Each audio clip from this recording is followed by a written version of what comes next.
Good evening, ladies and gentlemen. Welcome to the south-afrifur podcast. You're listening to myself, Ivik Wolf, here live at 8 p.m. And you're listening to us and everything like that. And this is going to be a wonderful podcast already because I should not be doing this anyway. Scratch is our co-host for this evening. As I usually am. As you usually are. And our guest for this evening is JakeBunny. Hi, ladies and gentlefurs, the most generic intro ever. You're welcome. we started doing it when? All of them. Yeah. It's like from the goddamn start. Yeah, it never actually stopped. So, Jake, just maybe tell our listeners a little bit about yourself. You have one hell of a repertoire, and I probably would never be able to do it justice. I don't know really even to start. I guess I just been in the furry fandom since the mid '90s, so a little over 20 years. I am a person who likes adventure, and I make a thing in my life to try all sorts of things, different career paths, hobbies, adventures. I try to live my life like the movie Yes Man, long before the movie Yes Man. But I love inspiring people to follow their dreams and helping people do that and making their passion more accessible or attempting to make their dream and passion more accessible than they may have thought. So, okay. That's a very broad yeah, description. That's relatively broad. So within the fandom, you're a comedian currently? And... That's a very recent thing, yes. Yeah? I have started doing stand-up comedy to support charities and such, and that started about 4 years ago at Indie FurCon. But before then, I was doing staffing for conventions, and early on in the way back in the 90s, if I age myself here, I was doing artwork, horrible furry artwork at conventions and such. So okay. All right, and you've traveled around quite a bit, especially with the whole comedian thing now. And what has your experience been? Like, how's the response been to, what you're doing so far? You've been in the fandom for 20 years. Due to a previous conversation, we know that you like being sort of behind the scenes beforehand. So, what's the sort of difference between being sort of in front of everybody and then in sort of comparison to having to do all of the planning and things like that? Well, see, it's a very good question. So, what really changed is I actually legit had stage fright, and in my career, in many things in my career, one of them was professional racing. You kind of had to promote your sponsors, and be in front of cameras and be in front of video cameras and people and go to events and talk about products and things like that. And that helped a little bit. But when it came to the fandom, from being behind the scenes and then being literally on stage, front row center, that came to be, I went to a amateur comedy panel, and I was last picked, and I enjoyed. Everybody who went up there did. It's really hard to go on stage. It really is. And when you go up there, you kind of freeze. And when I was watching other people, I was like, "Oh my god, there's no way I could do that. There's no way I could do that." But then I thought in the back of my head, I'm like, it'd be kind of cool to make people laugh. And I've got a funny story, but I don't think I can go up there. So I was thinking while this thought process was going in my head, I was like, "No, wait a minute. That's." I want to try something new. Just try to do what they're not doing. A lot of people are very still on stage. I'm going to grab that mic. I'm going to walk around. Okay. So if I were up there, I'm going to walk around. I'm going to try to interact with people in the crowd specifically, point somebody out and ask a question and things like that. So I was running that through my head, but I was like, if I went up, I'm not going to end up going up. And near the end of the panel, I raised my hand, and sure enough, I was picked. And I was like, well, I have no choice now. I got to go up. So I went up there, and I think I did okay. And I was encouraged by the people who ran the panel. That'd be Alkali, 2 Griffin, and Pandez. They were like, "Oh, you should continue doing this. You did a great job." So I've been trying to learn off them and other people about combating that stage fright and being up front and center. So lots of support because the furry fandom can be very supportive. It's great. Yeah. Okay. And I mean, with like, how long have you been doing comedian sort of stuff since? Well, that was back in 2014, so it's only been 4 years. So it hasn't been long. I mean, 4 years is a fair amount of time. And I mean, how many shows do you do on a yearly basis? Let's see here. I've never really thought about that. It just depends on how many cons I go to in a year. I would say probably the average is anywhere between 4 to 5 events.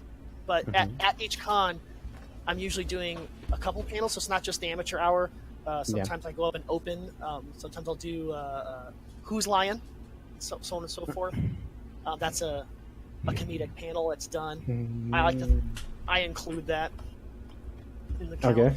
So, at one convention, I may do 3 to 4 activities on stage, but I probably do that about 4 to 5 times a year.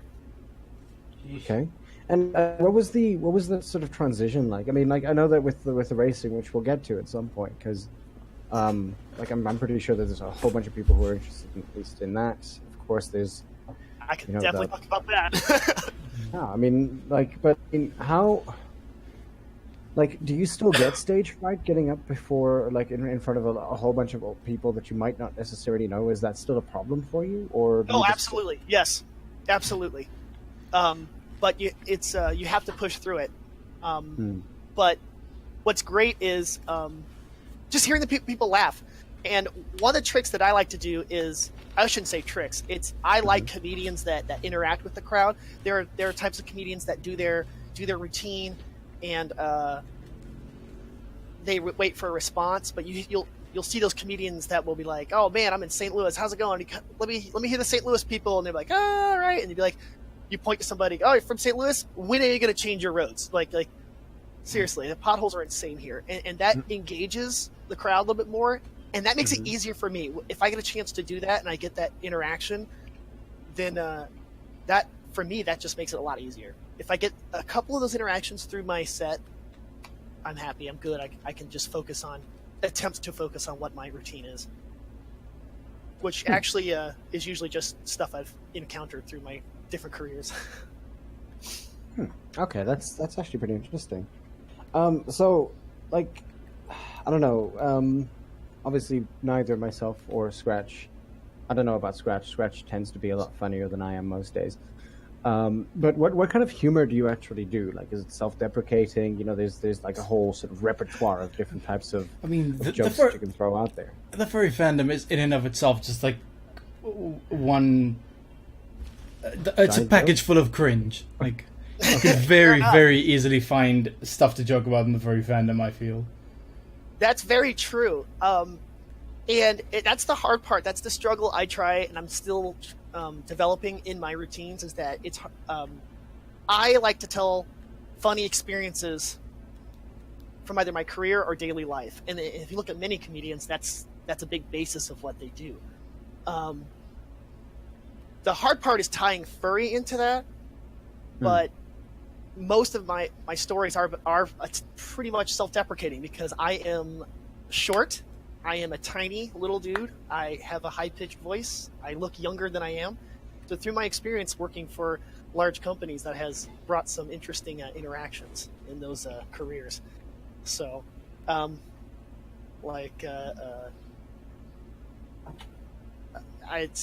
know how to think of a good example right off the top of my head, but I was an instructor for Ferrari for a while, and I'm just so used to people coming up and they throw me their jackets and be like, hey, let me know when the instructor comes, and then I like to pick on them and I tell stories about how I pick on people when they start out that way. Okay. And I guess, well, I mean, that segues into sort of the racing for now. But like with the racing and things like that, I mean, I think we're kind of moving backwards, almost like step by step. Like with racing, what kind of racing is it? Is it like kit car or like NASCAR where everybody makes a F1. left turn kind of thing? F1. Right. Like, well, what kind of racing is it? That's a very good question. I actually, do you want me to start from the beginning and go to where I? Yeah. Why the hell not? That's usually the easiest description. We have an organization here in the United States called the Sports Car Club of America, and they have an entry level. Basically, if you have a car and it's not falling apart, you can actually race it. And I'm using air quotes here on radio. Awesome. It's basically a large paved area. They set up a course with cones, and you go through that course solo, and you're timed. If you hit a cone, that is an extension on your time. So if you hit a cone, it could be like 2 more seconds added to your time. Mm-hmm. That's how I got my start, because I've always wanted to do racing, but I didn't have the money to do it, and I discovered this, and it was a great entry point. Now, I got lucky. I mean, like 1 in a million chance that my very first autocross, it turned out that the head of Chrysler, Performance Vehicle Operations, which is now SRT. So for you car nerds that may be listening, that's you may know the SRT Charger, Challenger, the whole SRT program. It was first PVO. So I got discovered, and they had a racing team that ran, and here's where people are going to laugh, Dodge Neons in what's called Grand Touring. So basically your 2-door hatchback, front-wheel drive cars, sport compact cars. And I started my career there, and got hired by Chrysler and raced for Chrysler for a number of years. And through that, I went to GT3 racing, which is like Ferraris. At the time, we were running Vipers. Mm-hmm. So I did a spell in that. Chrysler had a financial hiccup, and I had to move on. And I became a instructor in Florida at Moroso Motorsports Park, which is now Palm Beach International Raceway. And while doing that, I was doing the United States Rally Series. So I was doing professional rallying. That's an off-road form of racing. Yeah. At Moroso, I got my NHRA drag license. I got to test for various teams like Newman Haas, or at the time it was still Newman Haas. Paul Newman, the actor. So I got to test open wheel cars, Indy cars for Dallara. I tested NASCAR chassis for Haas. So basically, if it had 4 wheels, I drove it. Huh. Wow. And so, well, Buglish asks, does the car need to have a roll cage? Like, which cars actually need roll cages? It depends on all of them get? The level of racing. By the time you get to full track racing, and I'm not talking about track days, I'm talking about more sanctioned racing series, that's when you start having to require a roll cage. And there's different levels of roll cage. You have just simple bolt-on systems to full welded, gusset welded systems. So it increases from there. Basically, it's simple. Once you get into a sanctioned race series, there's usually a very simple roll cage system that it's required. But as you get into the higher system like GT racing, the car itself is basically a tube frame chassis that is basically the entire car is a roll cage. Huh. It's loosely based on the street car. Okay. All right, that's actually pretty interesting. So with and again, just I think I don't know, a couple more questions. Scratch, do you have anything about racing that you want to ask about? Not particularly, to be dead honest. Okay. No, it's like racing. Yeah, it's fascinating in and of its own right, but that's never really been my thing, to be perfectly honest. Oh, you could be honest here. You go in circles with cars that most people can't afford. Big whoopies. Yeah. I get it. I'm the only reason I watch Top Gear is for the presenters. Like I'm a hyper practical person when it comes to cars. If it gets me there and it doesn't sorry, go ahead. No, go ahead. If it gets you there. Yeah, if it gets me there and it doesn't guzzle too much fuel, I'm happy. Like, your turn. Fun fact. Fair enough. That's fair enough. Fun fact, I was actually on that show briefly in the background. They came to Moroso Motorsports Park. And that's actually a funny story, if I may say that, if I may continue on that. Oh, go for it. Yeah, season what, episode what? Oh, you know what? I believe, and please don't quote me, I could probably look it up. I believe it's season 3. It's the episode where they come to the United States, they buy a car for $1,000 in Miami, and they drive to New Orleans. Oh, cool. I believe that's It's either season 3 or season 5. I'll check it out. I honestly don't know, but it was a Tuesday morning, and it's funny thing is I was actually answering phone calls at the track at the time, and Tuesday mornings are pretty dead at a racetrack. This particular racetrack, we do some testing for teams because we're isolated, and no photographers can get into the area, and we have only one entrance. So usually we do have something going on, but it's kind of private. But I get a phone call, and I can hear a wind rushing in the background, and I hear this guy going, yes, my name is blah, blah, blah. I am a producer for BBC Miami, and we read that there's a racetrack off of near Palm Beach, and we want to know if is a rental possible. And I was like, oh, well, I mean, what time frame are you thinking of? Like in the next week, the month? We're pretty full up. He goes, well, how about in the next hour? And I was like, Jeez. oh, I really don't know. Let me contact my track president. And I passed the call along, and sure enough, an hour and a half later, there is a couple Land Rovers with a U-Haul trailer, and there's these clunker vehicles coming in to the track, and there were the presenters riding in the vehicles, and they asked what they wanted. We asked what they wanted done, what they had access to, and we did in like 40 minutes. We gave the layout of the track, and they already kind of had an idea. They had a couple ideas they wanted to do, but they got really excited when they found out that our track is surrounded by, for lack of a better term, a moat. It is a dug canal, but we like to call it the moat, and it does have alligators in it, and several generations of alligators that have grown up around this racetrack. So they're, I guess, fairly docile because they're used to the large numbers of people and cars and such. But they loved that. They're like, we got to incorporate this into our gags. So we sectioned off a portion of the track because there was someone that was going to be testing soon, and they needed an American Stig, and we called somebody locally. I'm not allowed to say the name of who the American Stig was, but that person basically is wearing a pillow underneath their racing suits to make them look fatter. And they drove the vehicles around. They drove the vehicles around the track, and it was a lot of fun. But James May's car dies, and we were looking around for a jump pack, and we had to jump his car, and there's a scene where you'll see us handing him a jump pack in the background. You'll see our trucks and stuff. It's really interesting is that if you watch Top Gear after you meet the presenters in person, especially Clarkson, that guy smokes like there's no tomorrow. I don't know how he doesn't burst into flames. If you watch the show, you'll catch when he's just on the phone and he's smoking, and they're like, okay, Clarkson, you're on in 3, 2, and he just hides the cigarette behind his back, and he'll just start his presentation or that moment. If you watch the show knowing that he smokes all the time, there's usually a cigarette in his hand, and they catch him off guard. You'll notice there's always his right hand behind his back because there's usually a cigarette in that hand.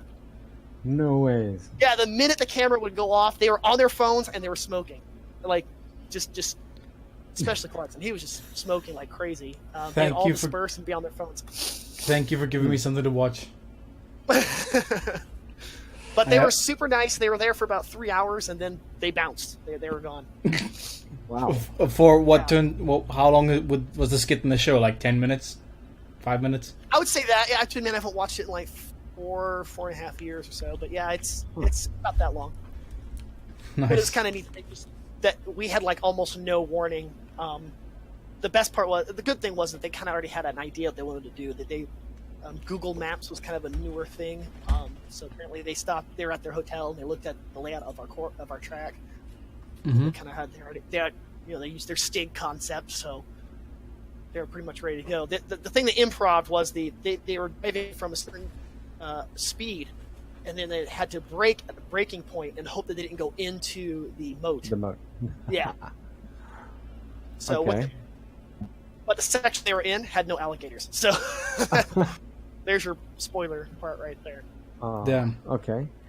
Well, I mean, like with a good bit of camera work, you can just take a picture or like take a shot of another part of the moat with alligators in it and say, this is what they're trying to avoid. That's exactly what they did. Yep. You got it. Okay, so in your sort of racing career and things like that, like, I mean, obviously a lot of people know that it's a relatively dangerous sport to go into. Have you ever had any bad crashes? Yes, actually, I've had one very bad one at a track called Road America. And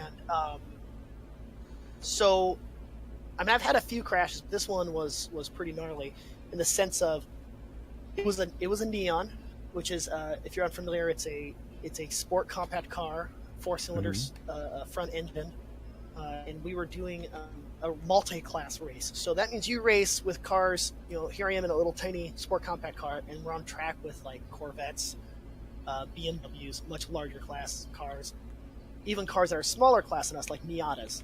So we're all intermixed. I come into a corner, and it's a 90-degree corner, and at the end of the corner there is a gravel trap, which is, you may be familiar with this. But these 2 Miatas in front of me got into an incident, and I was pretty much heading straight line for them to I was about to T-bone one of the drivers. So I opted to take the car into the gravel trap, because at this point I've already missed my braking point. I'm not going to make it. Just go in the gravel trap. Day done. What happened is I went far left and dropped my driver's side rear wheel into a small strip of grass, which acts like a vacuum. So the car sucked from the rear into the grass, and next thing I know, I'm going backwards. Now I'm still carrying a lot of speed, and I hit the gravel trap at a weird angle to where I actually didn't stop in the gravel trap. I ramped it. Oh, joy. So the car went up about 3 or 4 feet in the air, sailed about 80 yards, and hit the tire barrier only halfway. A tire barrier is about 4 feet high, and my car was at about 4.5 feet, so only the bottom half of the car caught the tire barrier. So what happened was, I'm going backwards, and the car flips up vertical on its tail and strikes the support post for the fence right down the center of the hood. Ugh. And our seats are designed for mostly front impact. Your belts are designed for mostly frontal impact. This is a upward and reverse impact. You have the lateral upward force and reverse force going. So broke my collarbone, collapsed the lung, broke my ribs, broke my thumbs. I got a concussion. It was pretty gnarly. It compressed the car. The tail lamps were basically touching my back seat at that point. Whoa! Even with the roll cage, it compressed that car into basically nothing. So I broke my ankle as well. So I was out for about 2 months. So that was my gnarliest. I got into a higher level of racing after which, where we were required to have Hans devices and more sophisticated roll cages and safety systems. And Rex past that point where I was better protected from those situations. Okay. There's another question here from Buglish, Sure. who asks, would you Hello? sorry, crap. Would you paint your racing car pink? Sorry, I was listening to the audio because somebody said that they don't hear any sound. So just want to answer that quickly. If you do want to listen, just click on the lion head in the middle of the gray bar on the top of the screen, just under furry.fm. You'll see there. This is listen here. Listen live. Yeah, listen live. And you should be able to get that from there. If anybody is actually having trouble with audio, that would be the place to go. You just click on that. It should load up a little extra screen, and then you can listen to the podcast from there. Maybe just put that in that chat. helps. Like I don't know if saying the thing that they can't listen to on the radio. Yeah, Hold on. Hold on. I'm gonna go kill myself now. Okay, please. Okay. Would you paint your car, your racing car pink? Absolutely, hot pink fuchsia. I've always kind of wanted to do that. I really should do that to my own project cars.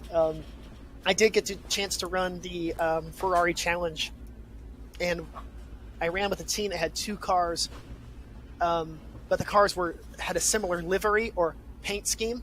Mm-hmm. And I'm using air quotes again. I can't believe I'm doing that. But to distinguish one driver from the other in the car for the general audience, for lack of a better description, we would put custom colors on the mirrors and on the the sunblock, which is basically a sticker that goes across the upper windshield, and I made those bright fuchsia. Nice. So, for people who have met me in person, I usually wear pink shoes all the time, or I wear a pink tie on formal meetings and such. So it's a recurring theme. Well, as long as it's unique and sort of if people know you by it, then by all means go ahead. Yes, yeah. Well, that's the thing is that in my career, I was doing a lot of coaching or driving instruction, and that's kind of a on contract thing. So you're always looking for potential clients, so on and so forth. And I would often do instruction for big events like Jaguar Experience and the Subaru Off-Road Experience and things like this. And I'd always get these managers and agents that would talk to me like, "Oh man, I think I had this group that really enjoyed your instruction, but I think they were talking about you. They couldn't remember a name, but they kept saying the kid with the pink shoes." So that I was like, "Oh, good." So I kept that as a thing because I'm like I said earlier, I'm short. I have a high-pitched voice. I look way younger, so I look like I don't belong in most fields that I've been in. So people don't remember me so much. So I usually wear the pink shoes. So people are like, "Hey, the young squeaky dude in the pink shoes." I'm like, "Oh, that's Jake. All right, cool, yeah." I suppose if it's weird memorable. Guy talks about rabbits. Yeah, as long as it's memorable. I mean, whatever works to sell your own brand. Right. But I mean, like now with, I guess, the myriad of careers that you've had, and we'll talk about your other career as well just now, in what's it like many other careers. There are like, Yeah. three other ones that really stand out. But like amongst all the different areas, like have you ever felt that you couldn't tell people that or about what you are, for instance, with respect to your affiliation with the fandom? Right. See, that's the thing. I did. There was a lot of period where I had to keep that on the down low, and that was very frustrating for a long time. And how do I didn't really like being in those situations, so I always try to find ways to express certain hints. So, like for example, on my racing suits, for a long time I had my name, and in the middle as my nickname is the Japanese word for rabbit, so usagi. So that was like a little hint, and I got to drive some cars in Japan for a little while, so that was kind of an inside hint on that.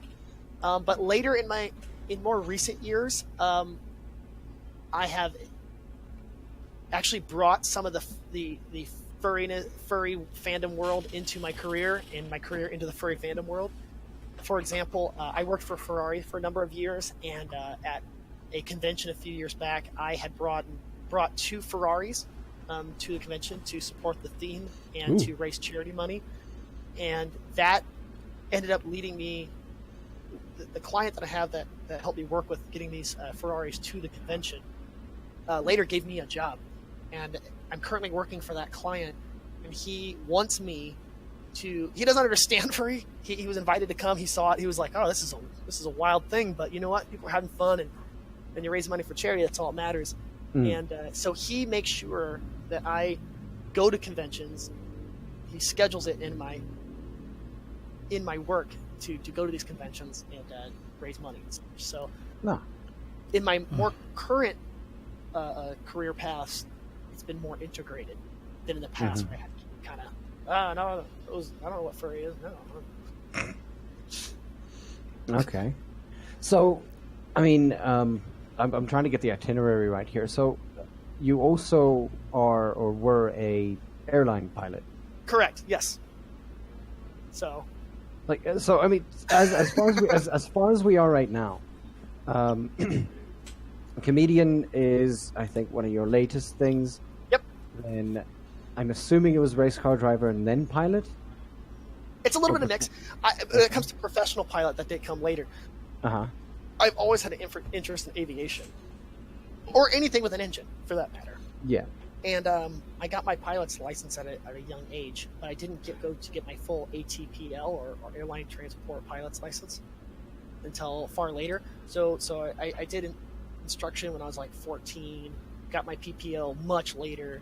Then I got my instrument later than that, got my multi later than that. Because that's one thing about aviation that's great is that a lot of people go, oh, it's a lot of money. And it is. It's a lot of money to learn to fly. There's no denying that. But people seem to think they have to do it all in one swoop. And that's not necessarily true. If you get a logbook and you do your first discovery flight, get a logbook and log that time. That time builds. So you take a few lessons that you can afford, for like a month or two. You stop for 2 months or a year or 2 years. That time still counts. Huh. So when you come back, as long as you're proficient and you didn't, you at least retained a little bit of what you learned from before, you're still good. You can continue that on over time. So while I was racing and stuff, I did flying as a hobby. Like, oh yeah, I'll try a few lessons here and there. And that's where I actually did my flight school while I was an instructor at Moroso in Palm Beach, Florida. I went to a flight school in Palm Beach to continue my training, and then I moved to Texas and continued my training there, and then moved to Seattle and then finished my training there. So. Because my careers have me moving all over the place. Yeah. Okay, and sorry. With just a final question about racing though, like what was your I guess your best season in racing? Like most memorable, or even best placed or anything like that? Well, I've won quite a few divisionals in various classes of racing, and. But for me, it's all about the wins, which I know everybody's like, oh, racing, the winning is the thing. And that makes sense. But going to the racing specifically, I've actually always wanted to be a rally driver, but I didn't know how to get into that. And becoming pardon me one sec. Sorry. Getting into road racing kind of happened by accident, but I used that to learn about how to get into rallying. It wasn't very prevalent in the United States. Yeah. So I'm going to answer your question about what was most memorable. Oh, go ahead. I'm sorry. No. Go. Okay. Well, I've had some great success, and I've had some. I'm an average driver. As a matter of fact, when I raced, I did what's called endurance racing. So most of our racing was like 6 to 12 to 24 hour. I was not the fastest driver on our team. One car may have up to 2 to 4 drivers. Yeah. And I have to admit, I was not the fastest. In fact, my teammate, one of my best teammates, Phil Bowman, was up to 3 seconds faster than I was. But I was most consistent, and I broke the car less. Okay. So that in endurance racing, that's what matters is getting the car to the end. Yeah. You'd often put your fastest driver in at the beginning, get a good lead. Then they'd throw me in at night. I would maintain that lead or position through the night and maintain the car during the several hours in between, and then we throw in the fastest driver at the very end. So there's a lot more strategy when it comes to endurance racing than there is just in shorter races. But my most memorable would probably be my very first rally season. I actually co-drove first, which means you were the guy who was navigating the driver, and the guy I drove for or co-drove for was a fighter pilot instructor for the Navy. Oh. So this guy was very patient. He was willing to be patient with me learning the ropes with him in the car, but he was balls to the wall, no fudges given kind of attitude. So it was very scary, but it was a lot of fun learning about how rally works in the United States and how crazy people can be behind it. Yeah. Okay. And I mean, like any aspirations still with racing, like possibly going Le Mans or possibly even Dakar? Yeah, Dakar scares the crud out of me. If people aren't familiar with Dakar, that is a race that's now held in South America that goes for like a whole week, and it's thousands and thousands of miles, and that's more than just racing. That's a lot of survival that's involved. And I'd love to do it. I don't think I'd do it well, but Le Mans has a history, and one thing I love is history of things. I love any passion I have. I love to delve into the history of it, even furry. And what's funny is I kind of part of furry history, considering I've been in the fandom for so long. I get to tell people, well, back in my day.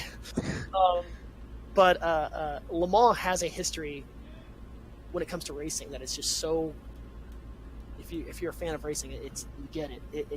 It's a hallowed ground, and to go to Le Mans and be involved in that was a dream. I came close, but it didn't work out. Oh. But I've been there, and that's a great experience. So. That's actually pretty awesome. So in your piloting career, you in our conversations beforehand, you mentioned that you were a commercial pilot, and now you're more flying privately. Mm-hmm. Recently I've been flying as a executive pilot for a private firm. I flew the Cessna Citation X, which is a 2-engined jet. It's an executive jet, so it's funny when you see rappers and stuff. When you see those private jets, most of those people lease them or they just rent them. Very few people own them. I work for a leasing company that would lease out these aircraft. So, most famous person you've flown?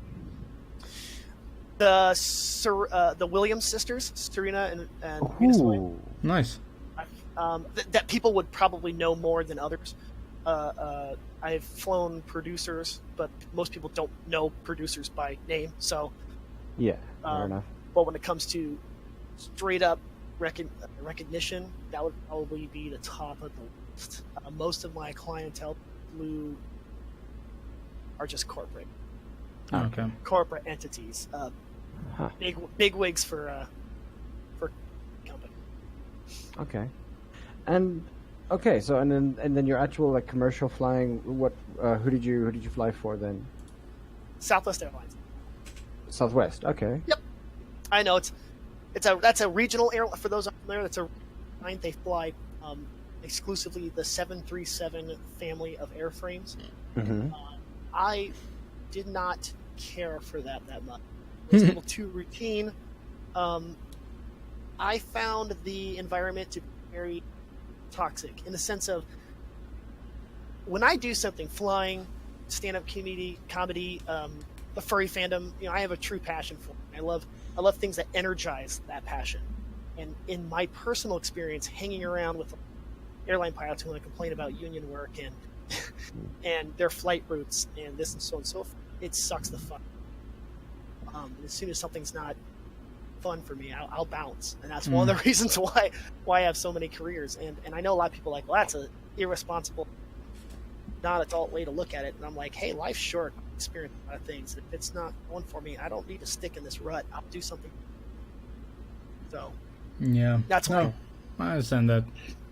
You've never had any obviously now Sudan, very very tongue-in-cheek because it's a South African thing to ask since it is private airplanes. She asks about Guptas or any Guptas that you might have flown between one place to another. These Indian brothers who I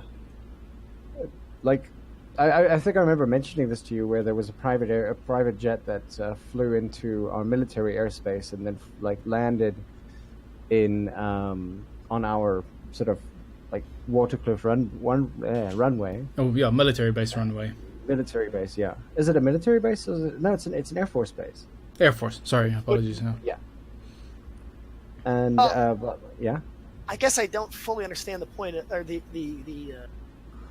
question is, since people rent out, private jets and things like that, there might even be a chance that for some reason somebody in, say, India or where do they stay now? Dubai. I think. Yeah, Dubai. Yeah. Okay. Might have rented your particular airplane and wanted to take it around. So basically, those kind of personalities.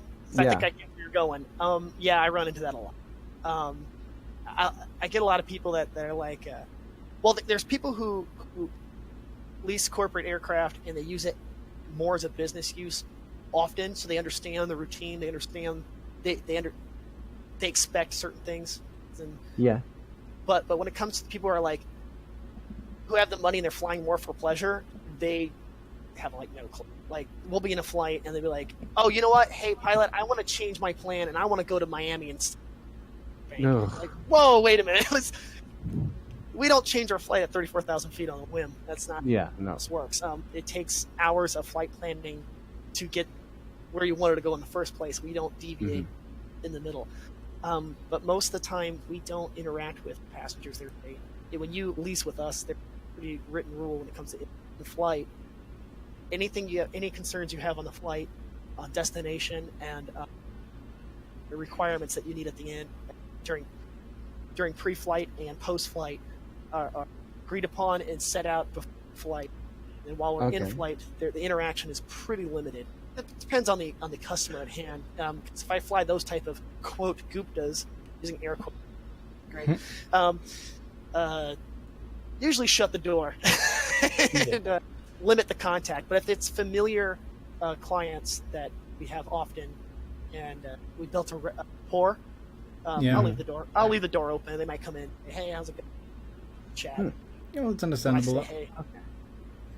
That's just knowing your clientele. I mean, yes. There's no reason being a dick to someone that you know isn't gonna like come in and say, "Hey, we're going to New Orleans instead. Screw you."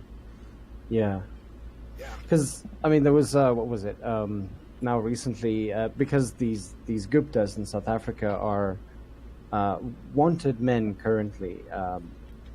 One of the more interesting things that actually happened is that now one of these guys was trying to get out of South Africa, and they were going on a private jet, and the pilot just refused to take off. Yeah, knowing that these guys are like essentially, wanted by our what is the NPA? I suppose our version of the National Prosecuting Association. Yeah. Oh, okay. Is it? Are they part of? Like, is there an American analog? It's not quite the FBI, really, is it? I guess Federal Bureau of Investigation, the National... Or just the Justice Department in general? Yeah, I guess the Justice Department. Yeah. The Hawks would probably be a little bit closer, but yeah. I think pretty much the group of people who deal with company espionage and South African safety. Yeah, true. So that's probably would be the NPA. The National Prosecuting Association. Sudan would probably be able to correct me a little bit better. That was an interesting question, though. Yeah. So, obviously no Trumps, because Trump probably owns his own plane. Actually, he does. He's flown I actually lived in Palm Beach, Florida, about a quarter mile from Mar-a-Lago, his estate. Yeah? And at 10:30 in the morning, every morning, I used to see his helicopter, an Augusta helicopter, fly over our and he flew a 727, but he very strongly urged to get rid of that aircraft because noise issues, very loud aircraft. So he bought a retired 767, which if you're bored, go on YouTube. There's a documentary on it. The very lavish aircraft that's been converted into what we Boeing business jet qualification of aircraft. So basically you take an airliner and make it into a private jet. Boeing will do that for you, or they'll have contractors through Boeing that will do that for you. I wouldn't want to paint a jet black because the heat and having to air condition that on the ground is. But if you have the money for it, go do it. But but yeah, I've seen it many times, and that is a lot of money. Actually, in the private sector, I have flown BBJs, which are 737 converted for private use. And, there are some sports teams that use the town, my local area, and I have right-seated, acted as a first officer for a few of those flights. And I enjoy those because flying an airliner into generally smaller airports is a lot of fun.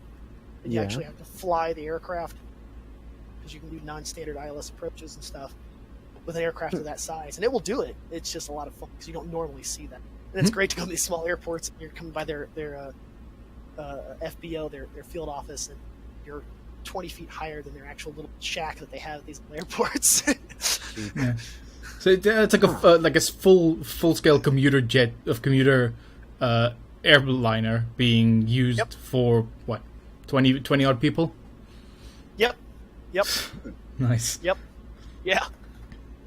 Wow. Well, I mean, if you got the money, I guess. Yeah. Fair enough. But you'd be surprised how common that is here in the state. when I was doing flight training in Texas, I went to, I think it was called Palacios County. It was several miles away from where I was doing the flight training. I had to fly there, do a few circuits. It was considered cross-country time during my training. And there's this tiny little airport in the middle of flipping nowhere, West Texas. But I would land there, and there's this Airbus A319 there. That's an airline. That's an airliner. And I'm like, why is this thing here? And there's no there's no livery that tells me it's part of an airline. So I looked up the tail number. This is early on when you can look up tail numbers online, and I found it was private use. I'm just like, oh my god, who has the money and who would keep it at this middle of nowhere airport? I just couldn't fathom it. To each his own. I have to admit, if I could afford it, I'd probably buy a BBJ. That's actually pretty awesome. Yeah. So I just want to move towards the I guess would it be the very first part of your career, if I'm correct about it, like your military career? That'd be the second part, technically. Okay. I started racing first, then decided to join the military while I was still racing. Okay. So with the military thing, like how or why or like how did you get involved there? Obviously, some with Shantae, he was talking about you at one point. We were talking about the fact that you drove tanks. Yes. I joined the U.S. military before 9/11. Then graduated my high school early and went through OSUT training, which is a combined basic training with AIT, or basically the school where you learn to do your job. When you become a tanker, it's fused into one, so you learn to be a soldier and live, breathe, and eat tanks at the same time. Yeah. Not the normal standard when it comes to military training. And I first deployed as a tank driver and then later a gunner. I skipped loader. I was getting in a written advancement and became a tank commander. Okay. I drove M1 Abrams, M1A1 and M1A2. Damn. I deployed to Iraq and only Iraq. I was stationed at Camp Victory, which was actually first called Camp Freedom when we were first rolling in for the, I'm using air quotes again, occupation, or some people want to use the term invasion. I don't know how your political views on that, but that was a full-scale invasion, I think. Fair. You guys sort of created what would you call it? A bridgehead? Yes. And then just ran through the entirety of the province and everywhere, as far as I know. Like, I was watching news. It was pretty much how they said it. Oh yeah, we were hauling butt. As we were rolling in. But I joined the military just for the cash. I'm going to lay that out on the table right then and there. I needed cash for school, and I come from a small town in Indiana where it's basically factories or farm, and I did not grow up on a farm.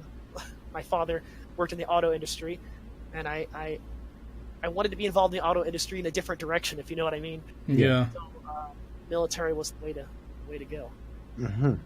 So with go ahead. With being a tank commander, and I mean a gunner and driver and things like that, like what?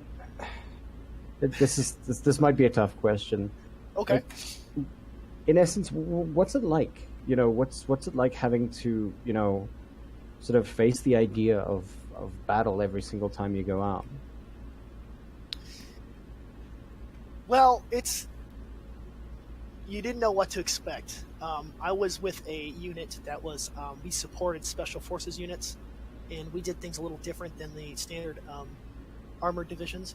And our mission plan was pretty, how do I describe this? Different every time. It just we didn't know what to expect. Like our missions were not standard patrol missions. Our missions were sometimes would be SAR, search and rescue. Sorry, but most of our missions were retrieval of targets of interest. Air quotes again. People of interest, and we were basically an escape plan.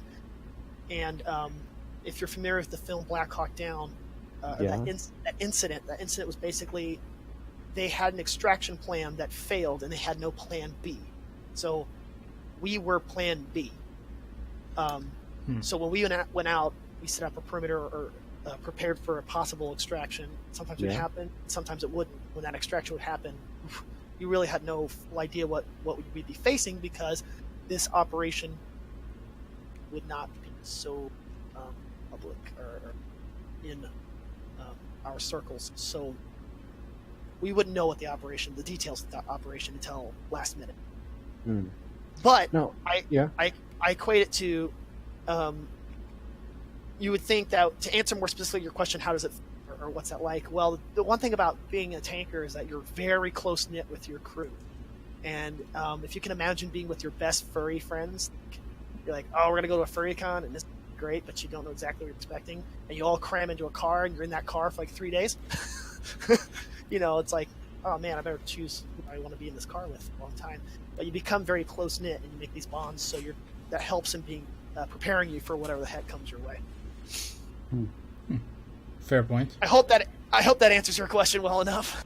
It really actually does. Well, I mean, like with those things, obviously, we're a lot of people so used to glamorize war, and the way that, like, at least from what I've been hearing, and we've had a couple of either war veterans or people who are still active in the military come onto our podcast before, and they've mentioned that a lot of the time they did do pretty much the exact same thing that you did, where there was a need for something and the government was the way to go for it, and the army is pretty much the one place that everybody's needed. And I mean, now I'm using air quotes.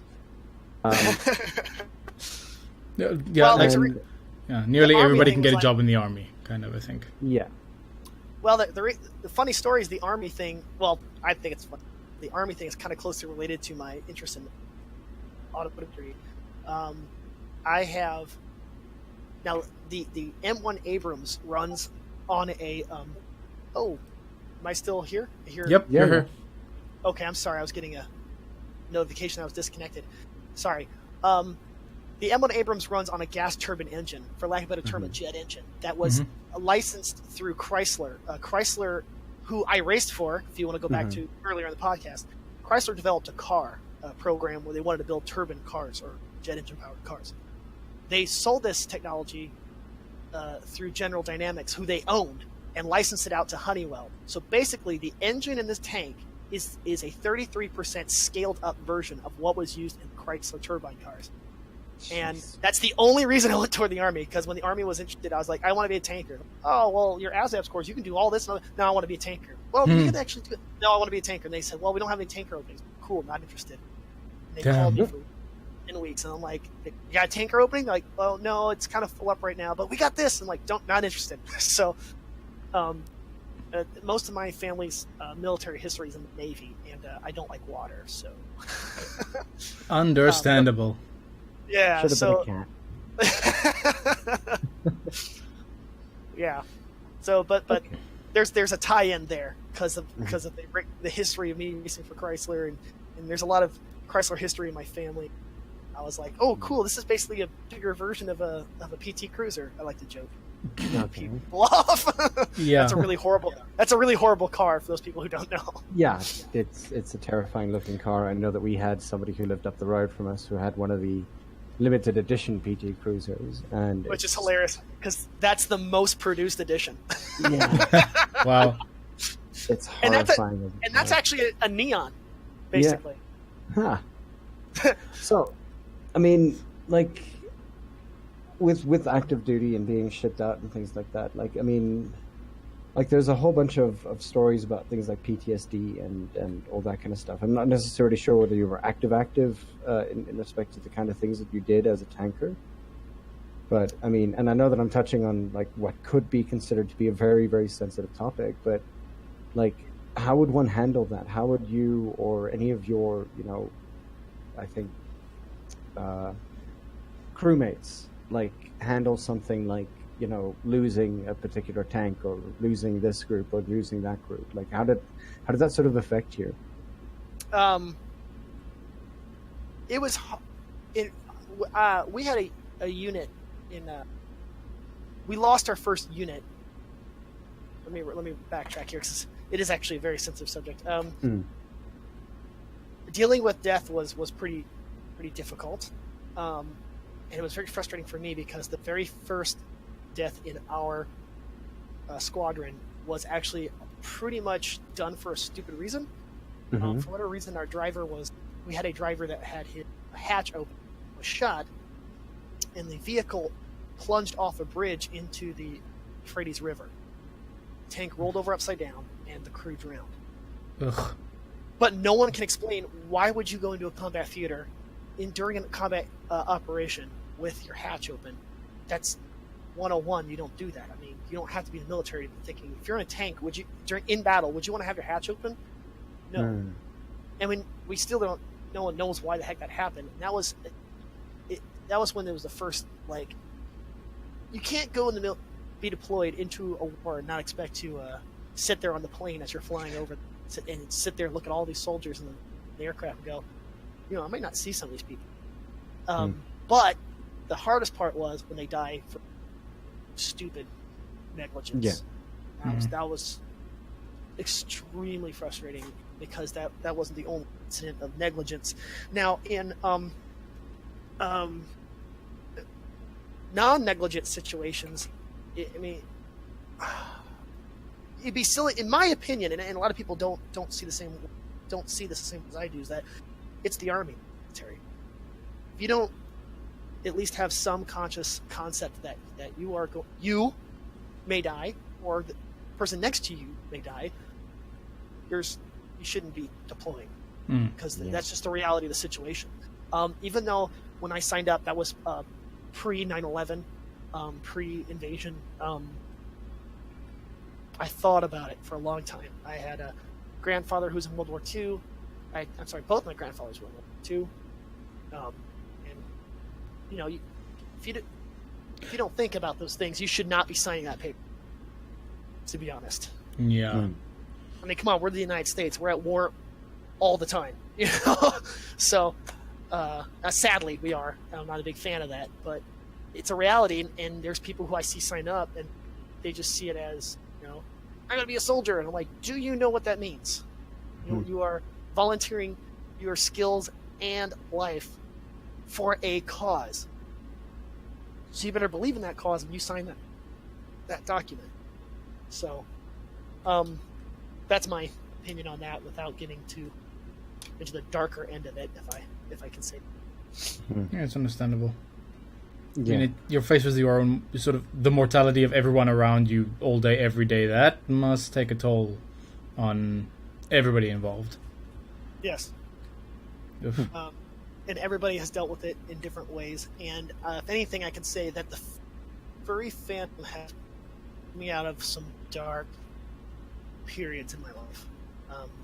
And it has been the greatest. Now, I've done some fantastic things in my life, but nothing better than being in the furry fandom, because, like I just said, it's pulled me out of the darkest of my life. I've had some great support, great friends. That, Shantae, your previous the person you interviewed, has been a great supporter of me, and I can't thank the fandom as a whole, him and the fandom as a whole, enough. So, and I mean, speaking of the fandom and probably the military as well, like, obviously there's a whole lot of things that overlap here with your military career, your racing career, and obviously furry as well. How did you manage to strike a balance? I know that you said, like, sometimes you sort of keep it under wraps and things like that, and weirdly enough, one of the other military furs that we have kind of spoke about the one time that they went out. I think they were posted in an Asian country, and they randomly sort of like hired a fursuit somehow, or something akin to a fursuit, and like they kind of did that while they were sort of off base. And I didn't have that luxury, but actually, this is where Shantae Howard gets tied in a little bit. I like to draw, and it's a relaxer, and you don't have a lot of resources. When I deployed, there were not a lot of infrastructure on our bases, so like most entertainment we had was like a little Game Boy SP. So I killed a lot of time by drawing, but I was very secretive about what I draw because I draw furry art. But I started shipping my Extinctioners comic. Plug there, and that was kind of cool because when deployed, comic books were kind of a bridge. People are like, "Whoa, what's this? Like, why are they all animals?" And I say, "Well, hey, different take on a comic book character." Then next thing I know, I'm passing these comic books around and had a little click going. And post-military career, when my comrades in arms discovered that I was a furry, that softened the blow a little. They're like, "Oh yeah, that explains the comics. Okay, cool. Oh, yeah, okay." So it gave them a different light. Like, "Oh, okay, all right." So I said, "Yeah, there's different types of people in this fandom, So you never really know." And they're like, "That's excellent." And ironically, actually, one of them owns a comic book shop in St. Louis. So he has embraced furry fandom in that local community. Yeah. Nice. But he was not afraid before, and in a way, I like to think that I kind of at least opened the door a little bit to that genre, because the comic books were a thing that I up on quite a bit. But there were always clues when I was deployed, because my call sign was Bad Habit, and because it's Bad Habit Rabbit. Ah. Okay. When I got my first tank command, the actual tank was called Bad Habit, and my personal nickname was Rabbit. So it'd be the Bad Habit Rabbit, because I had some bad habits. All right. Lighting things and breaking certain things, and everything I broke was because I was trying to push the vehicle to its limits. So nice. Yeah. Like, I mean, obviously there's breaking Abrams. There's some interesting ways you can do it, like trying to slide a tank to prove that your friends that you can not only slide an armored vehicle of its size, but you can also hit a beer can with wherever they put that beer can. Damn, dude. Nice. Okay, but you may have broken the tank, but the question that is obviously on my mind is that did you pull it off? Oh yeah. Okay. I've pulled off a lot of stuff. It's just that it's the maintenance guys will come back like, "Hey, there's this wear on this vehicle that we don't normally see unless you do this. Are you doing this?" And I'm like, maybe. Maybe. Why are all the rubber pads on our tracks scraped in a certain direction when the tank usually moves forward? Why are they all scraped to the side? I don't know. I was trying to avoid a rabbit. Yeah. Right. Yeah, you explain to me where there's rabbits in Iraq? I don't know. Then, whichever. Crazy big scorpion, like, whoa. Right? Bruh, you don't even know. Alias mentions, I think I'm saying it right, yep. Gincana with tanks. Gincana, yeah. Oh, fuck. Okay. What is Gincana? Well, Gincana is more popularly known by Ken Block, who, in fact, I signed off on his rally like instructor. Mm-hmm. Nice. But it goes prior to his famous YouTube video. Gincana is basically like the autocross, like I explained earlier, where you have a course that's laid out, but the difference between autocross and Gincana is Gincana may require you to do things like you'll have a cone and you have to circle around that cone like 3 times, then go into a simulated parking spot, back out of that parking spot, and then go forward. So instead of going through the course in a straight line, a flowing pattern, they give kind of weird requirements in a Gincana course. But it became popularized by Ken Block and his YouTube videos by jumping off bridges and sliding cars through city streets and stuff. Which I think of it as free running, but with cars. That's a very good description, actually. That's a very good analogy. Huh. Kudos on that one. Thank you. And shout out to Alias. He's a good friend of mine. Actually, he's one of the first furs I ever met in the fandom. He was super welcoming. And I met him through the Extinctioners fan group, because there was a fan group for Mr. Howard's or Shantae's comic. So that was my first chance to actually meet people in person at a convention, and he hosted a party. And that's really cool. Yeah, come on. Yeah, because I was super shy when I first went to a convention. So I mean, speaking about that first convention of yours, right. It was Anthrocon 21 years ago. You mentioned. Let's see. Yeah, but I actually met Alias later. That's one of the first time I Yeah. really tried to branch out and talk to people. Okay. Trace and Kit actually ask a question here. You've been on Who's Lion. How has that been? I'm not so great at improv, which is funny because I studied improv in college and high school. But it's always fun to work with other funny people on stage together, and it's great that we get to throw up people from the audience as well. Mm-hmm. And I love that because I have more fun when I get to share the experience. And Who's Lion is a very shared experience, both with the audience and your mutuals in comedy. And I love that format. I will admit, I suck at it. I am horrible at improv, but it's an honor to do it, and it's great to see people have fun with it. And be up there with your friends when you're like, oh man, I wish I could be as funny as him, and then you're up there on stage with you do this shared banter. And we were talking about stage fright earlier. It's a lot easier to look at the person in front of you on the stage than it is to actually look at the crowd. So Yeah. It's like, well, we're all in this together. I might as well make an ass of myself right now. Exactly. All right. That's really cool. I'm still super jelly that I'm literally jealous of everyone who's gone to Anthrocon. It's like the vibe there must be crazy. It's changed so much over the years. It's really interesting. And for the better or for the worse? Little column A, little column B. Understandably. I'd say a little bit more of the better. Mm-hmm. It's just a completely different dynamic than when I was 20 years ago.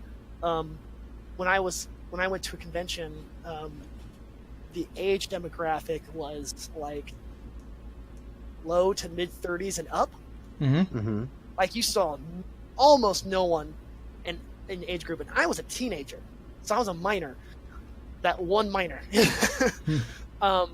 And it shifted so much to now it's like an extremely younger crowd, and being a staffer at conventions, like seeing these like huge population explosion of minors. It's interesting to see how the internet generation has affected The proliferation of it, yeah. Not only the proliferation, but the change in traditions, change in viewpoints. It's been just really fascinating. Like party scene has exploded way more than ever before, or good or bad. It's just that's what it is.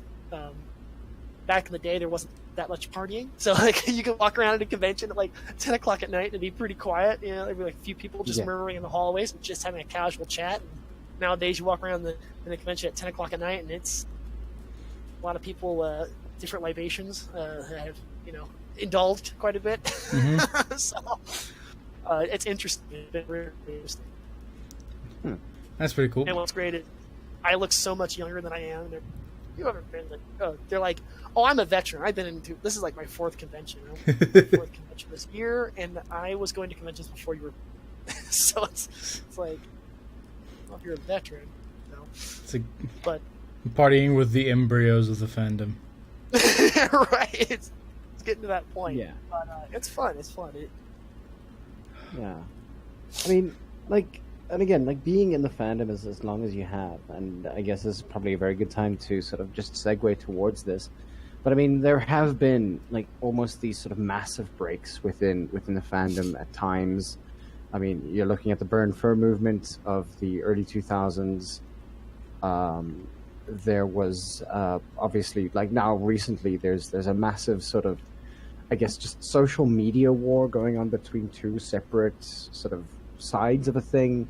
And I know that and I mean I've been told on several occasions that it's not like an equal war. It's like a very, very small group in comparison to vast majority of furries that don't actually care to lift opinions like those, for instance.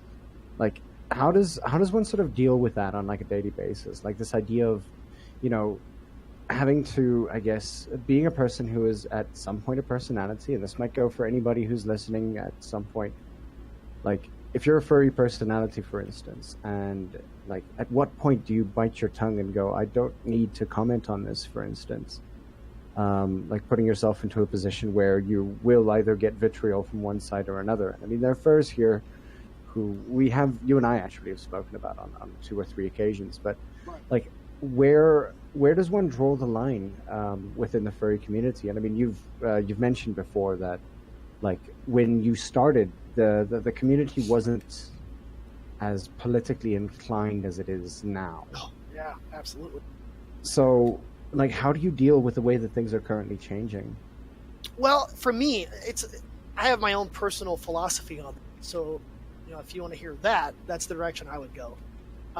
It's that. So, I have furry fandom as a community that I enjoy. But I also have the motorsport community that I enjoy. I have worked in the toy industry and video game industry. Those are 2 different communities, and they're all very similar in the aspect of as a community grows, right? The more ingredients you get in, and the more complicated that community can get, and that's when you start to get those political. It's more than just political, social avenues that can go in all these different directions that can be controversial. So it's not just furry. It's just that furry has gotten to that size where that's the thing. So for me, that's not a new concept. It's just very recent. Yeah. But my mindset when it comes to these functions are, I try to look at and I'm not saying I have the answer because I don't, but I know how I handle it personally. That is, I look at the bigger picture. What do I get from this community, right? Do I use this community as a political soapbox? I don't, right? So I get enjoyment from. I love creativity. So a lot of my close furry friends are artists, right? So I enjoy sharing drawings, and so I have to sit back sometimes and pull myself away and say, okay, do I need to continue in this community? And if I do, what am I getting from it, right? Do I want to sit there and worry about all the political stuff? I'm not a political person, or to an extent, and I just want to get what I enjoyed out of it. I'm not hurting anybody. I hang out with people that just want to draw cute furry animals, and that's where my involvement for a while stopped. But recently, it's been let's make people laugh. But like in motorsport, it's the same way. There's going back to aviation. There's the whole talks about different unions and all this negativity and politics and all that. And just I'm looking at the chat, like Djibouti, same thing. It's politics can suck the fun out of things. Sometimes I do feel there are moments when it's appropriate to step in, but most of the time I try to stay out of it. I know that's not the same concept for everybody. Yeah, does that make sense, or is that too rambly? No, I understand it. Like sometimes there's a place where you just can't not voice your opinion, where you have to step in. But in most cases, whatever the hell you're doing, this is not the discourse that is supposed to be happening. This is not what I signed up for. I'm pretty sure that if you want to argue with people, you join a debate group or some shit like that. But if you're in the furry fandom just to be in the furry fandom and share art and comics and funny things you see on the internet, why does politics have to poison that? Right. The only time I ever step into politics, I guess there would be an exception, is if someone is getting hurt. And I mean, not feelings hurt. I'm talking about like someone is under threat. Yep. Because that's the soldier part of me that kicks in. All right, guys. Now, and to me, that's a little different. It becomes very relevant when you staff conventions. Situations come up, and you're like, all right, this is where I got to put my foot in and wage my opinion and so on, be involved. But in my opinion, 80% of furry political drama is like, does this really affect anybody? And the larger number, no. One person who wants to complain about this other person, that really doesn't affect, for the most part, the large community as much as that person may think. But now, am I wrong on that point? Yeah, on some points that I probably am wrong. But I'm like I say, I see a lot of furry drama about things like but there are some things that I do actually think about. Okay, well, yeah, that's kind kind of a thing, but the community is stronger, so the community will not allow said thing to happen, so and so forth. Yeah. That's true. And like we've had so many documentaries that came out, like by furries for furries, I guess, and like I'm actually reading a proof copy of a magazine that we're actually working on, a little circular that'll be coming out for South Africa and probably to an international audience as well, where we kind of looked at some of the documentaries here, like Furries by Eric Reicher and Fursonas, for instance. And I mean, it's difficult to sort of parse, and it's something that's been on my mind in essence, is that, like, we can talk about crap in the fandom as much as we want to, and like people not necessarily getting together with one another on this level or on that level, or because of these opinions or those opinions. And one of the things that I've sort of noticed with a lot of these documentaries is that, like, as much as it is about, just the culture, a large amount of the time we don't necessarily focus on the vast amounts of good that things like certain conventions actually do. I mean, every single convention that's worth its salt has it's actually become almost a prerequisite to call yourself a con is, do you have somebody to donate to? Mm-hmm. Right. If you don't, you're not a convention. Exactly. And that's why I am actually the charity liaison for a number of conventions, or I consult on charity operations for, I think right now the count is 6 conventions. So, and like again, like that brings me into our next topic as well. Like with all of those charity liaison points, like what exactly is it that you have to look at on like a particular basis? I mean, I'm assuming that certain states are more conservative than others, or other states are far more liberal, or some conventions only allow a particular age group to go through. Like, how do you deal with those particular issues? Like, how it's not. I mean, as a liaison, I'm expecting that you sort of talk directly to people who are interested in coming, for instance. Like, how do you deal with people when you have to either say no to a particular person, or when you're not necessarily sure about a particular sort of response? See, my thing is the opposite. I have to go find people. So I have not, at least through my experience, I don't have charities knocking on my door saying, "Hey, we want your money." It's in fact, it's the opposite, where it's like, "Hi, I found your charity online. It's pretty cool. I represent this group. We just want to give you money. Are you interested?" Click. Okay, round 2. "Hi, I represent this community. Do you want our money?" Click. "Hi, I represent this." "Oh, cool. You're interested? Well, here's who we are. Oh, yeah, we are a little weird, but you're still interested in taking our money. Oh, awesome. Well, why don't you come on by and be our guest, and we'll make sure you have a good time." That's basically the rundown of my work. And then make sure that when we're at the actual convention that their needs are brought, and I help them, explain to them, "Hey, here's some panels that we try to raise some charity on," and I act as I answer questions, because a lot of these people that come in, a lot of charities come in with staff, and they don't know how to brief their staff or what to expect, and I help with that.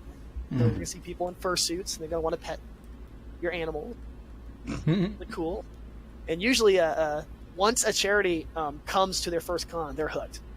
So then, oh, that's cool. Yeah, and it's really great when you're in a state that has, or an area that has that one charity, and the convention may want to go to another charity, like just to mix it up, and that your first charity is so excited they contact your potential charity, and they're like, "You should totally do this. These are great people, and if you want the money, or if you want to be helped, let them help you out." That is so cool. Yeah, but it doesn't happen that often, though. Most of the time, it's a click. It's kind of frustrating. I've been dealing with some charities in Ohio, and they won't accept money from anybody. Really weird. So that's not much of a charity, I suppose. Yeah, it's weird. I don't really get the concept. But for example, I just contacted an organization that rescues the offspring of racehorses, and they're actually having a documentary filmed about them. and explaining who we were. They're like, well, I don't really understand that, but I'm really honored that you actually just want to help. What do you need from us? I'm just like, be our guest, be our guest, be our guest. And they were super excited. So that's a good feeling when they're like, well, I don't know what to expect, but we're super excited and we're just amazed that anybody wants to help us because we're just a small group and we have our thing. And so that makes it super rewarding for me, at least. That's really cool. Yeah, like I mean, and that's kind of what the furry fandom is supposed to come down to. And I mean, like, excuse me, that wasn't actually me coughing. Damn it, Badge. Ventriloquism coughing, impressive. Yeah, I know, right? It's amazing. Like and like those are things that are extremely important to us. Are you okay? No, just cough. Go die somewhere else, Badge. Oh, Scratch says die somewhere else. He loves you. Don't worry. It's okay. Badge is now just signing at me to give. Okay. to flip me off. Yeah. No, well, I mean, Badge, do you want to flip him off? Okay, he doesn't. Okay. He does love you. Do I get to be on the first He doesn't love you. live broadcast in the furry fandom where somebody dies? God, You let's know hope what? not. Like, Don't know I'm if I pretty want sure that Badge won't necessarily die. He looks fairly healthy, Good. very well concentrated on. What's this game called again? Oxygen not included. So maybe everybody there will die, and you might hear him freak out like relatively loudly because something that he's been working 4 or 5 hours on now, and if everybody dies, then that's just probably going to tilt him beyond all belief. The irony of him coughing himself to death while playing a game called Oxygen Not Included is not lost on me. I'm glad I'm the only one who's thinking this. It's like, wait, what? Like, I see people like to get immersed in the game, but that's a little extreme. Yeah. Yeah, I would love to design a game like that that's like way into some super immersive quality, like a horror game that you have to play with a mic on. So it'll like listen to your breathing or something like that, or your heart rate monitor or something. That would be pretty VR. I think the VR guy should definitely get on that one. I will never play it. I will most probably break the house. I hate horror games. I just love the idea. Same here. Like I'm a wussy, so I, that's a great idea. But Yeah. good luck on that. Good luck. the closest that I ever got to a horror game was watching them, and also playing Dead Space with Badge once, and then we kind of gave up because it scared the ever living everything out of us. We just My horror game is American Truck Simulator because putting me in a 90,000-pound vehicle is terrifying. Gotta go fast. So, and here's probably a question that was probably supposed to be said, probably way before. What influenced you into getting to the fandom 20 odd years ago? It was actually a gateway furry character, if you're familiar with the term. I loved cartoons because I was a kid. Mm-hmm. Big surprise, right? Who'd have thunk? Right. I did have. So when Warner Brothers announced Space Jam, so there's your date, Mm-hmm. and they unveiled the character Lola Bunny, and I was like, I had a collection of animations, Warner Brothers things, and I was like, well, hey, you know what? Through the history of Warner Brothers, they've always tried to introduce a female analog of Bugs. I mean, literally just Bugs with ribbons, and Warner Brothers eventually just shoos that history away. They're like, yeah, we don't talk about that, But my concept, my mindset back then was, I need to get everything I can of this character because Warner Brothers is gonna bury this character like crazy. Yeah, well, so I started collecting everything I could, and I think they buried her under Michael Jordan and bad acting. Oh snap! Yeah. Well, the movie's so bad it's good. So it wasn't. You know what? When I was a kid, that movie was awesome. It was the most amazing thing that I'd seen. I've watched that movie 30, 35 times now. Like when I was a kid. Yeah. And like I recently sort of I don't know, like I watched a couple of scenes from it and I was sitting there going like, what the hell am I watching? Yeah. How did I like this? Yeah. I watched the movie now, I'm just like, oh my god. But so what really got me into the furry fandom, because I didn't know what the hell it was that this was the beginning of Yahoo groups back in maybe 1997. So I started a group, and I was just like, it was a ploy, to be honest. It was a ploy to get merchandise from people. Wow. And at least you're honest. Yeah. So, I made this group, and you're like, oh yeah, we're fans of Will the Bunny. Then, not knowing what kind of door I was going to be opening by doing that, It was porn. I drew this terrible drawing of Lola Bunny, which looks like it's done by a 3-year-old, online somewhere still today. I drew it myself. Everybody's like, "Oh my god, who drew the Lola Bunny?" I'm like, "That'd be me." And like, "Oh, you're an artist. You should check out this other art." I'm like, wait, whoa! Other people are drawing the same character. I didn't know that was a. It sounds stupid, but I didn't know that was a thing. I'm from Indiana. Well, aspects were a big thing. So I was like, "Oh, cool! There actually are people that are not just they're kind of interested in this," and it got me more involved. And then when people were like, "You should draw more Lola Bunny," I'm like, "Okay," so all these horrible drawings and post it. And then they'd be like, "Oh, you should check out this artist on this one website." And then that's when I got introduced to a website called like YERF and VCL. Yeah. Way back in the day. Of course. Okay, so you're familiar. All right. Yep. Indeed. But then I actually got acknowledgement from Warner Brothers Australia. Hey. My website became officiated. I eventually made a website, and I became officiated with. So it was officially recognized by Warner Brothers to an extent. Huh.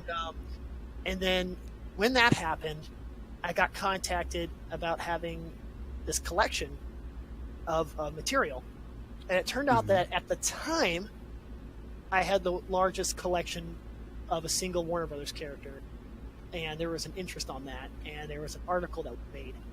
And then I got contacted by someone at Anthrocon and was invited to come down. And that's when I went to my first FurryCon with my mom. And Fun. that was like overdose. I was like, whoa, what is all this? Is wildly interesting. And then I saw that people were creating their own character, and I thought that was fascinating. Like, wow, I like this one character, but people are making their own. And it's extremely interesting to see these people develop a character and make this rich and vibrant background with this character. And that just fascinated me. And I was like, I'm hooked. I'm in. And that's when I started looking for furry stuff. And that's when I found Extinctioners, because, again, I'm sorry I keep referencing back to Mr. Howard, but it was a big opener because here's a guy who's actually making his own comic books with these characters that he created. And that was just mind-blowing for me. To see an average guy, teacher, creating this content and actually having it published and putting it out, and so you get to see in your hands someone's creation. Now, granted, cartoons in general are people's creations, but this was more. I got to meet Mr. Howard, and got to see other fans in person, and it was just like, wow, this is really, really cool.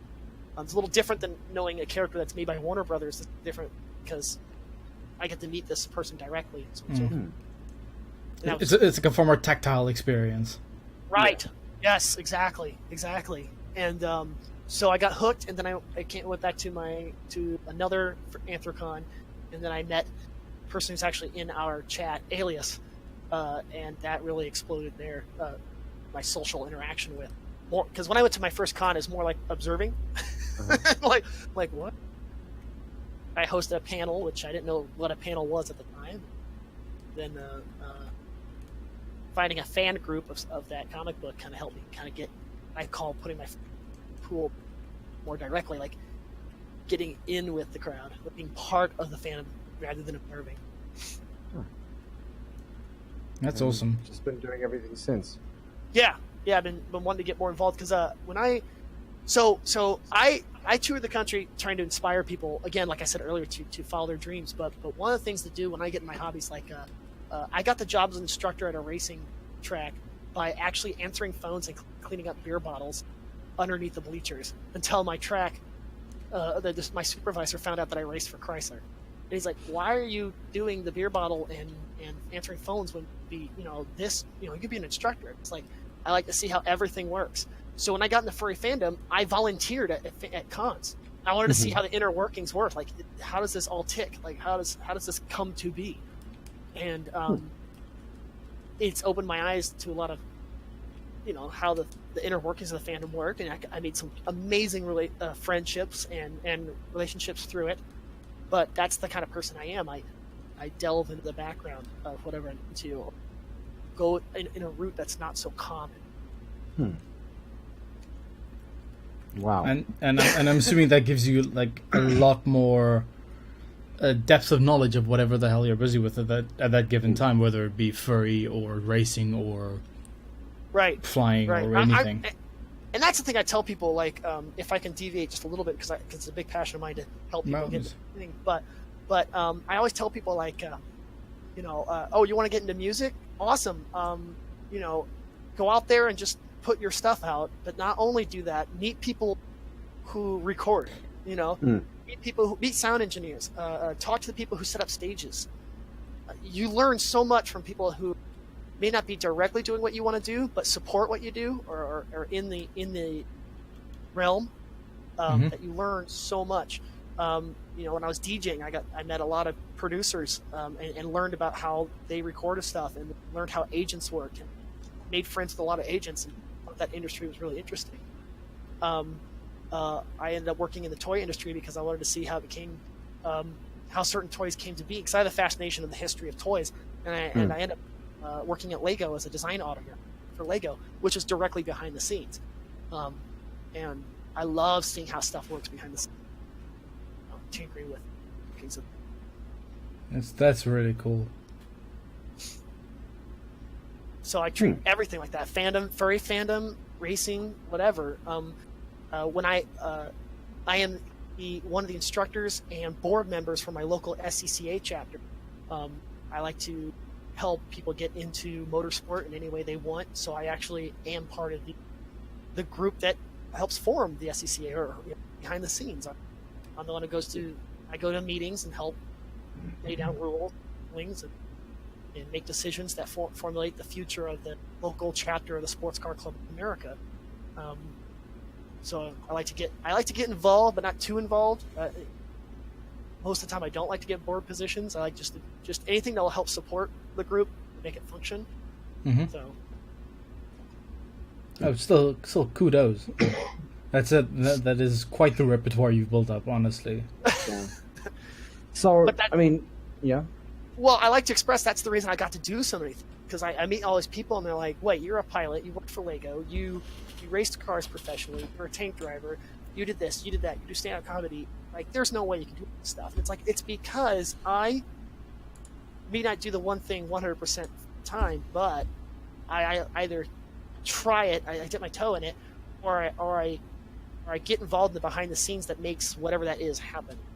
And I love learning the inner workings of that. And I say that, and because I do that approach, that has led me to opportunities that have allowed me to have a career in Lego, in racing, in so on and so forth.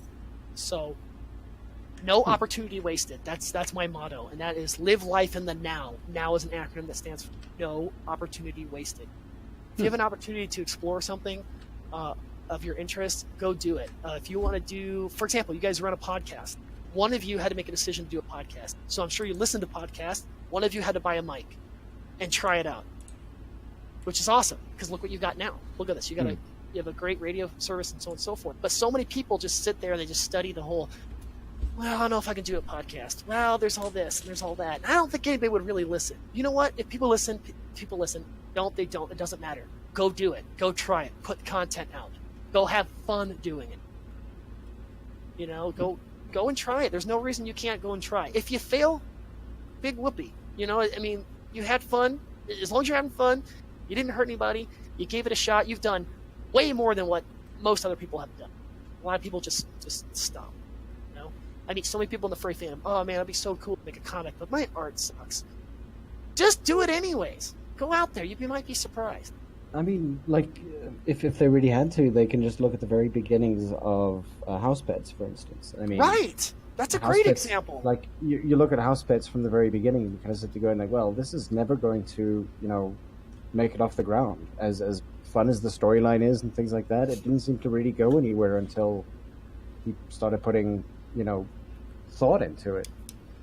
I guess, and I mean, like with Rick, I mean, we had him on here as well, and he actually sort of like, what's it, 5 years running now? I'm not necessarily sure, but like it's been a very It's been very long around. time. Yeah, it's been around for actually Yeah. over 5 years. It's almost 10, over a decade. But I mean, he's been winning the Ursa Major for best strip for For how many years 5 running now? running. Yeah. It Right. should be 5 years running. Exactly. And he's actually, we asked him, like, when are you going to, do a cow gold, for instance? Step down. This is enough. Let's see what other people can get up to. And he actually went as far as to say, instead of that, it's a challenge that Yeah. if they want to win the Ursa Major, they have to dethrone him. Yeah. And I respect that. There you go. But I also like to emphasize too is that it's okay to fail. It's absolutely okay to fail because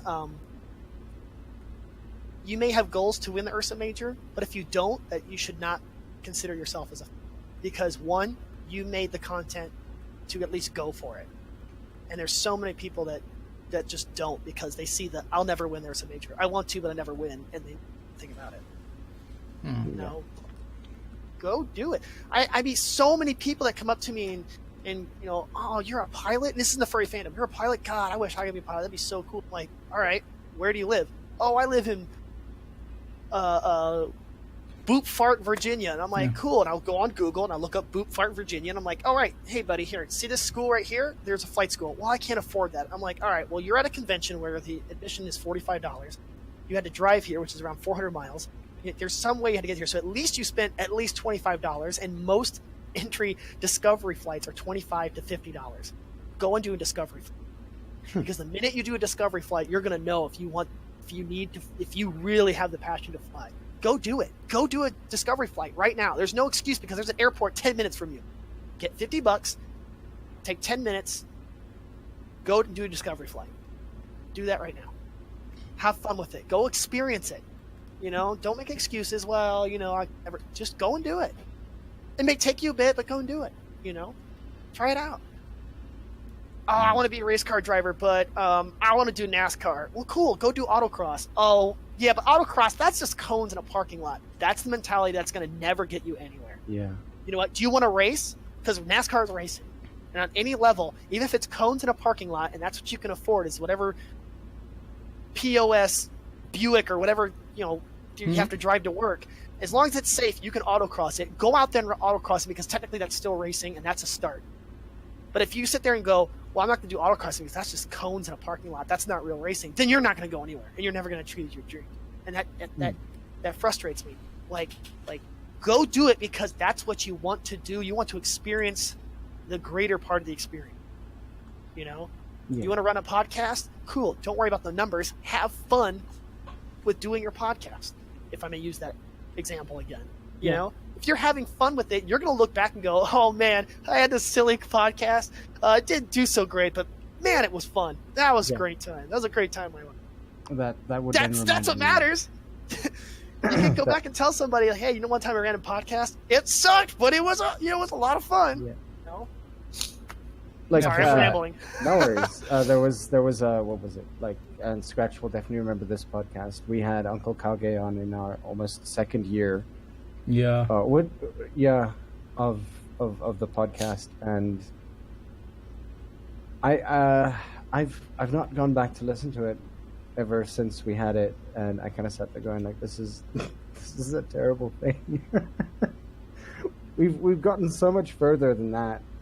And like, I know, like if you actually go and find that podcast and find Uncle Kage, like, people have listened to it, and I'm pretty sure that nobody's commented on it because everybody's like, what the fuck is this? What the hell are you people on about? Yeah. Yeah, I'm like, what are you guys doing? Talking to him about the weather. You idiots! It was. Like, it was, if I could if I could do that again. But did you learn from it? Yeah. Yet you wouldn't have learned from it if you didn't do it, though. Am I right? Yeah. Yeah, true. But No, you need to look at this seriously because this is a thing. This is a thing. You may look back then and say it's horrible, but look at you now. You've got an amazing guest. You ask interesting questions. I mean, I'm kind of thrown by some of the questions I've been asked here, and it's been a lot of fun. But if you didn't, have that experience with Kage and didn't learn, you wouldn't be where you are today. One of you had to make that contact with Kage. One of you had to get a mic. One of you had to set all this up, and that's a lot of work. So kudos to you. But that's the whole point: is that you guys had a passion, you wanted to do it, and you went out and tried. Yeah. I think. Look, I mean, that's possibly the best note we can sort of start wrapping up on. One of the questions that I do want to ask in this wrap up, because it is it is supposed to be an hour and a half. We're already 10 minutes over that. Like, we'd love. I'm so sorry. No worries. Honestly, like, we'd love to talk more, and it's time constraints currently for some of us. I mean, I know, right? But like, beyond that, like, conversations are absolutely amazing. And I mean, what was it? You and I, when we were having our sort of first talk, we spoke for at least 2.5 hours. 3. Oh, we're allowed to talk about it? That wasn't a secret talk? Okay. No. Yeah, because you guys are amazing. You guys are very interesting. But yeah, I mean, like, so, like, again, we're probably, like, most likely going to have you on again. And it's not because it's like, oh, it's a slow night or anything like that, or like, oh goodness, no news. Let's bring on that boring JakeBunny guy again. Ugh. All the motivation in the world. Stop talking, please. Let me wallow in my self-pity. Give me one day to be lethargic, please. Don't inspire me. Yeah. But yeah, so I mean, like, look. So what are your plans for the future? What's the next adventure for you? So I have been focused more, and obviously your listeners are like, wow, I'm starting to sense a theme here. This whole me trying to get people into their passions has only been recent, and I've been going around I'm going to be starting this year doing a lot of panels. For example, next weekend I'll be at Gateway Fur Meet, if I may do a plug.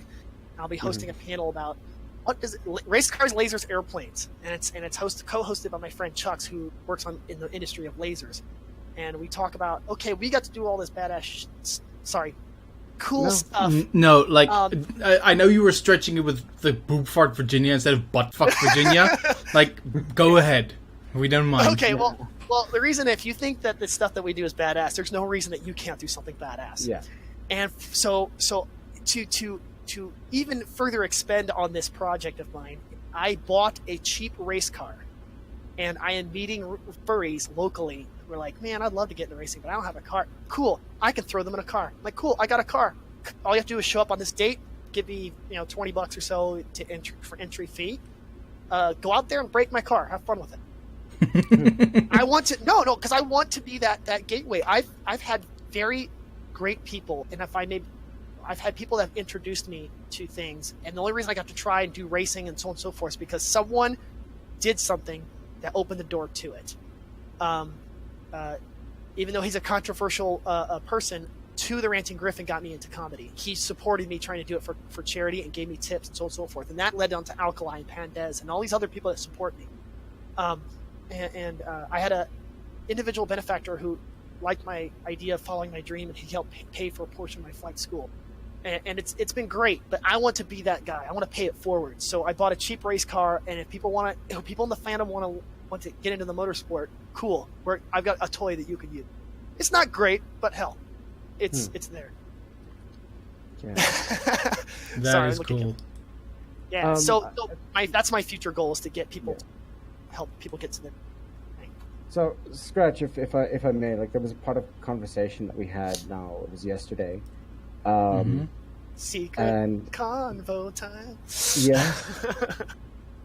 But one of the things that, and weirdly enough, I mean, this again, this is going to be a part where we actually start wrapping up. But right. Those of you guys who have been on Twitter and have possibly been looking at the south-afrifur like timeline and things like that recently, in fact, today, I was talking about what's the word? StoryCorps.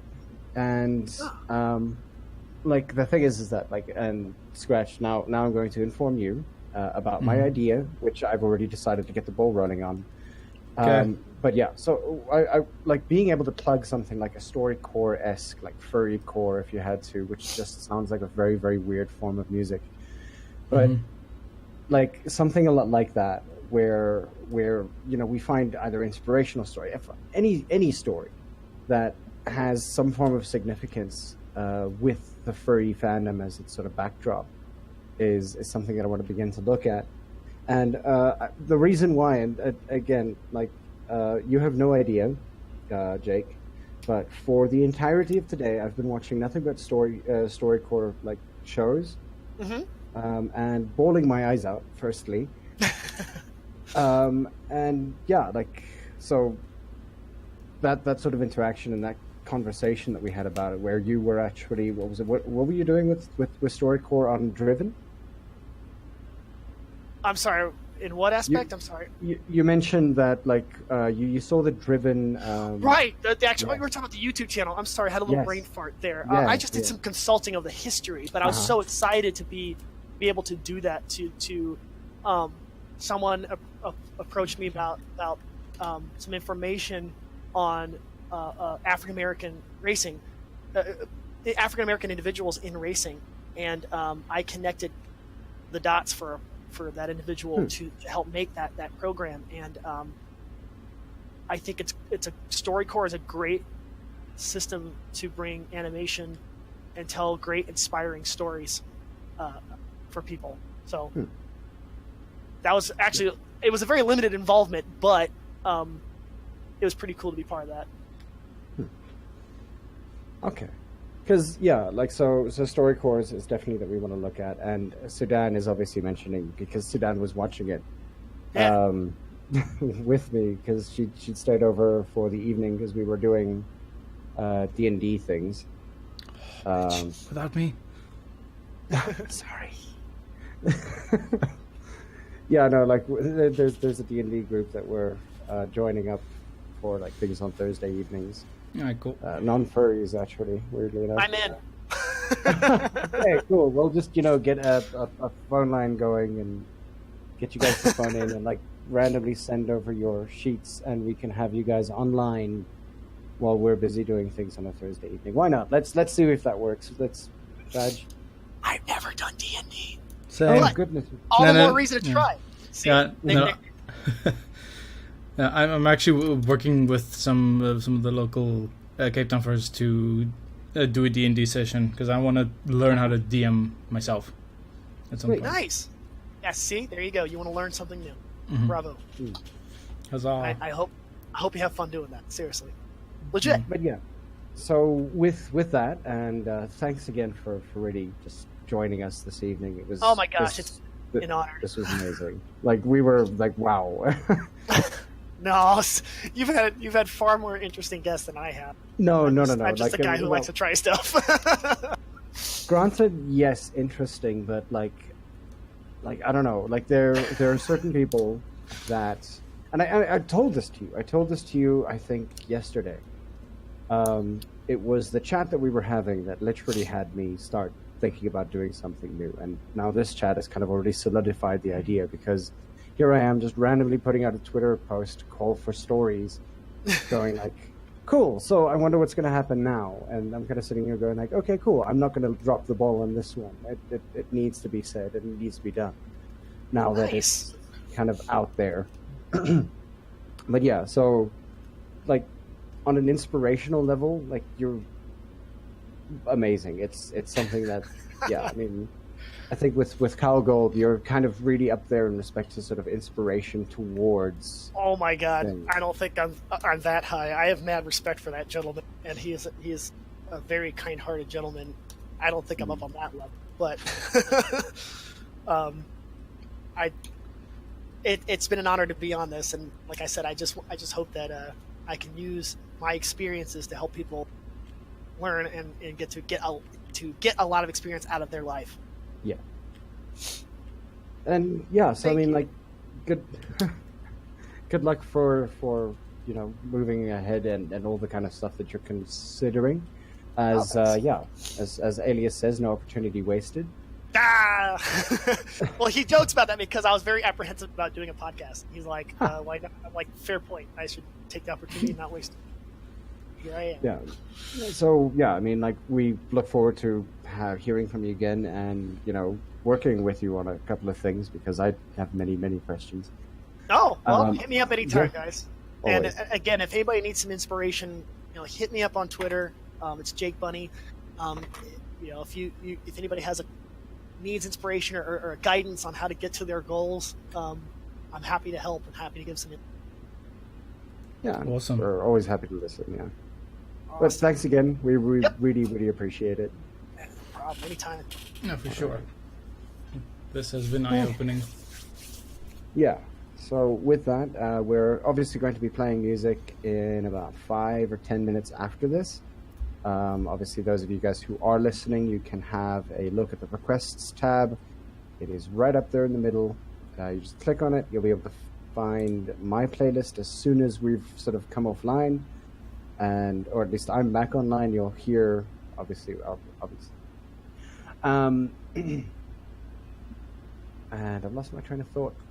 I will come online in the next 5 to 10 minutes. You're going to see the playlist after you hear In the Muck by Matthew Ebel.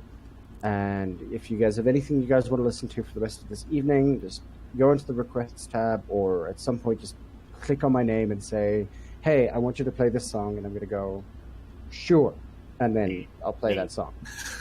Yeah.